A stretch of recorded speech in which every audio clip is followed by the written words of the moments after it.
అందరికీ నమస్కారం. Welcome to ప్రజాక్షేత్రం.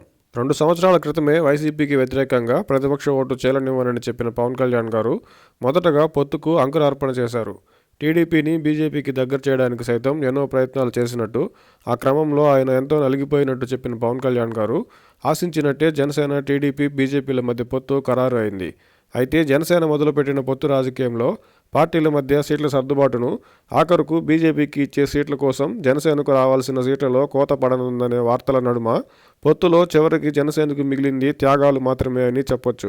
TDP, Janasena మధ్య పొత్తులో 24 సీట్లు తీసుకుని సరిపెట్టుకున్న పవన్ కళ్యాణ్ గారు క్షేత్రస్థాయిలో జనసేనకున్న బలం, ఆర్థికంగా బలమైన అభ్యర్థులు లేకపోవడం దృష్ట్యా 24 సీట్లకు పరిమితమైనట్టు చెప్పిన దాంట్లో వాస్తవాలను పక్కన పెడితే ఆ 24 సీట్లు ఏవో ఇప్పటికీ చెప్పకపోవడం, ఇప్పటి వరకు ప్రకటించిన అభ్యర్థులను మిగిలిన సీట్లకు ప్రకటించబోయే అభ్యర్థుల్లో జనసేనలో ఉన్న నేతల కంటే వైసీపీ నుంచి, టీడీపీ నుంచి వస్తున్న నేతల పేర్లే ఎక్కువగా వినిపిస్తుండడంతో జనసేనకు ఇచ్చిన 24 సీట్లలో సైతం ముందు నుంచి జనసేనలో ఉన్న నేతలను కాదని ఇతర పార్టీల నుంచి జనసేనలోకి వస్తున్న వారికి త్యాగం చేయాల్సిన పరిస్థితి రావడం జనసేన శ్రేణులకు ఇబ్బందికర పరిణామమే. మితిమీరిన త్యాగాలకు పోతున్న పవన్ కళ్యాణ్ గారు జనసైనికులను మాత్రం ఎలాగోలా ఒప్పించగలరేమో. కాకపోతే అసంతృప్తితో ఉన్న వారంతా పూర్తి స్థాయిలో పొత్తుకు సహకరిస్తారో లేదో చూడాలి.